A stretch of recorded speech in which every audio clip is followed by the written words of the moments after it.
स्वागत है। आज हम लोग चर्चा करेंगे 1857 ईस्वी की क्रांति, जो हमारे भारतीय इतिहास में सुनहरे अक्षरों से अंकित है।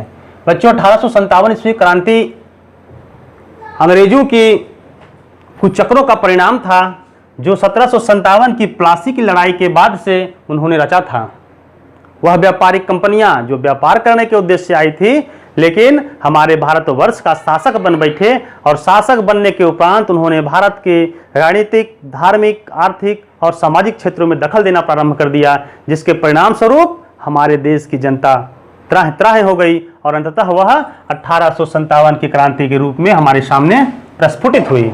तो बच्चों, आज हम लोग चलते हैं 1857 की क्रांति के कारणों पर चर्चा करेंगे। किन कारणों के कारण 1857 की क्रांति हमारे भारतवर्ष में हुई थी। तो इसका सबसे पहला कारण है राजनीतिक कारण। राजनीतिक कारण के रूप में हम डलहौजी का काल को देखेंगे, जिसमें डलहौजी भारतवर्ष में गवर्नर जनरल के रूप में आया हुआ था और उसने अपने हड़प नीति के कारण भारतीय राजाओं को असंतुष्ट कर दिया, उन्हें परेशान कर दिया। उन्होंने गोद लेने की प्रथा को रोक लगा दिया।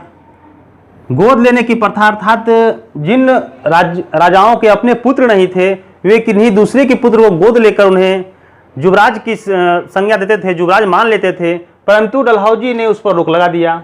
कहा कि यदि आपके अपने पुत्र नहीं है तो आप अपने राज्य पर अधिकार नहीं रख सकते और उसे अंग्रेजी राज्य में मिला लिया जाएगा।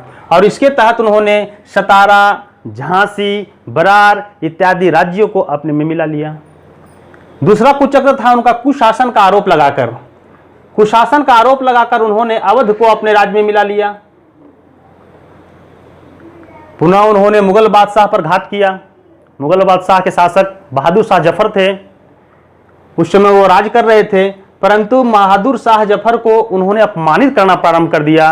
उन्हें दिए जाने वाले नजराने बंद कर दिए और राजकीय मुहर का जो प्रयोग उनका होता था, उन मुहरों के प्रयोग पर भी उन्होंने पाबंदी लगा दी। इसके अलावा नवाबों की उपाधियों को भी उन्होंने छीन लिया, जब्त कर लिया। अब देशी सेनाओं को भंग किया। जब यहाँ पे हम लोग देखते हैं कि अवध, झांसी, बरार इत्यादि राज्यों को अंग्रेजी राज्यों में मिला लिया गया, तो वहाँ की जो देशी सेनाएं थी, उन सेनाओं को भंग कर दिया गया, जिससे सेना में भी आक्रोश उत्पन्न हो गया। पुनः हम देखते हैं तो कुलीन वर्ग एवं जमींदार वर्ग को भी उन्होंने अपमानित करना प्रारंभ कर दिया। तो इन समस्याओं के चलते राजनीतिक हलकों में यह चर्चा होने लगी कि धीरे धीरे अंग्रेज हम सभी के साथ यही दुर्गति करने वाला है। अतः राजनीतिक लोग जितने थे वे सब एक होने लगे और अंग्रेजों से छुटकारा पाने का वे उपाय ढूंढने लगे। तो इन्हीं उपायों के परिणाम स्वरूप 1857 की क्रांति का एक कारण बनता है। दूसरी तरफ हम देखते हैं तो दूसरा कारण था सामाजिक एवं धार्मिक। अंग्रेज जब भारत में आए तो यहाँ की स्थिति और उनके यहाँ की स्थिति में बहुत काफी अंतर था। तो उन्होंने सुधार है तो कुछ समाज सुधारक कार्य किए, कुप्रथाओं को अंत किया। इन कुप्रथाओं में हमारे यहाँ नरबलि प्रथा, सती प्रथा, बाल विवाह, विधवा विवाह जैसे कुप्रथाएं प्रचलित थी, जिसे इन्होंने कानून बनाकर बंद कर दिया। यद्यपि ये दोनों सुधार भारतीयों के हित में थे, परंतु रूढ़िवादी भारतीय उन्हें लगने लगा कि अंग्रेज हमारे सामाजिक व्यवस्था पर कुठाराघात कर रहा है और उन्होंने इसका विरोध प्रारंभ कर दिया। बच्चों, जब हम आगे देखते हैं तो स्त्री शिक्षा, डाक एवं तार की व्यवस्था भी उन्होंने की। 1854 के आसपास उन्होंने रेलवे का भी विस्तार कराया, परंतु इन व्यवस्थाओं से लोगों के मन में यह बात घर कर गई कि अब अंग्रेज यहाँ से जाने वाले नहीं हैं और स्त्री शिक्षा पर बल देकर हमारे पुरातन सोच पर भी उन्होंने चोट पहुंचाया, जो सदियों से हमारे यहाँ स्त्रियों को शिक्षा से वंचित कर रहे थे। तो इन सुधारों ने सामाजिक रूप से भी हम लोगों को प्रभावित किया। 1856 का एक विधेयक उन्होंने लाया था। उस विधेयक में चर्चा थी कि जो कोई ईसाई धर्म को अपनाता है तो उन्हें अपने पैतृक संपत्ति में अधिकार रहेगा, जो पहले नहीं था, या किन्हीं रूप में अगर दूसरे धर्म को आप अपनाते हैं तो आपको उनसे वंचित किया जाता था। तो इस प्रकार से यह विधेयक और ईसाई धर्म प्रचारक, ये दोनों ने भारतीयों के मन में यह बात घर कर गई कि ये लोग हमें ईसाई बनाने पे तुले हुए हैं, क्योंकि एक तो विधेयक के द्वारा उन्हें पैतृक संपत्ति में अधिकार दे दिया गया और ईसाई बन जाने से उन्हें नौकरी इत्यादि कार्यों में छूट मिलने लगी, सुविधाएं मिलने लगी। ईसाई धर्म प्रचारक भी एक कदम आगे निकल गए।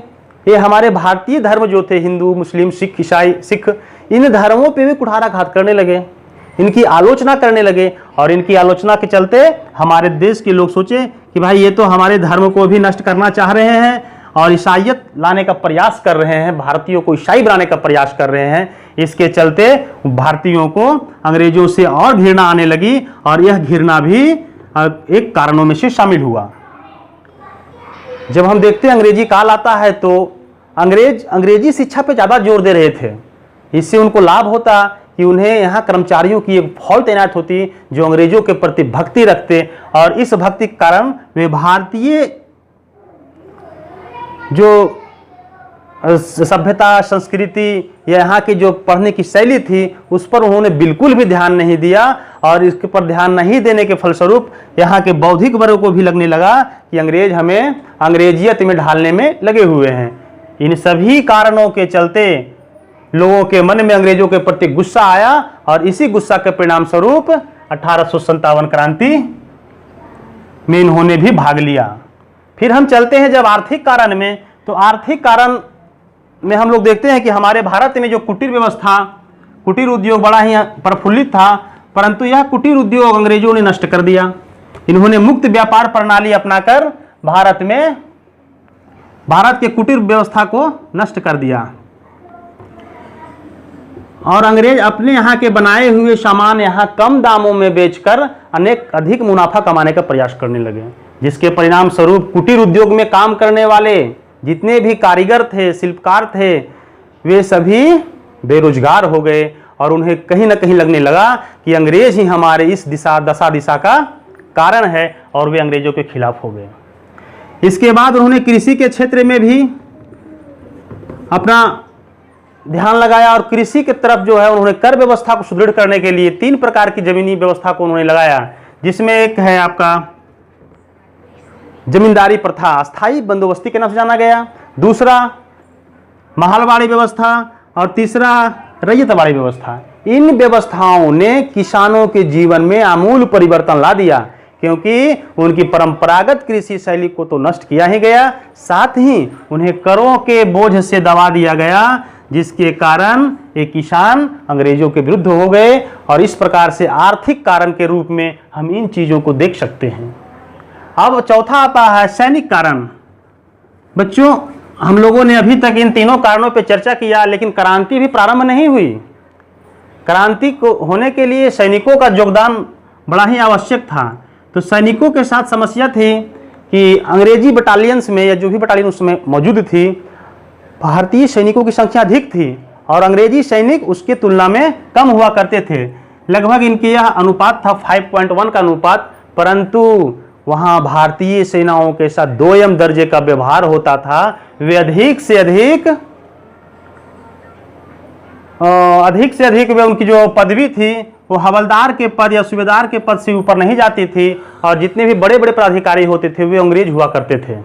इसके अलावे 1856 के अधिनियम के तहत सैनिकों को जो खत अपने घर भेजते थे फ्री में, वे इन पर उन्होंने टैक्स लगा दिया और वह भी पेएबल हो गया। इससे भी सैनिकों के मन में गुस्सा आया।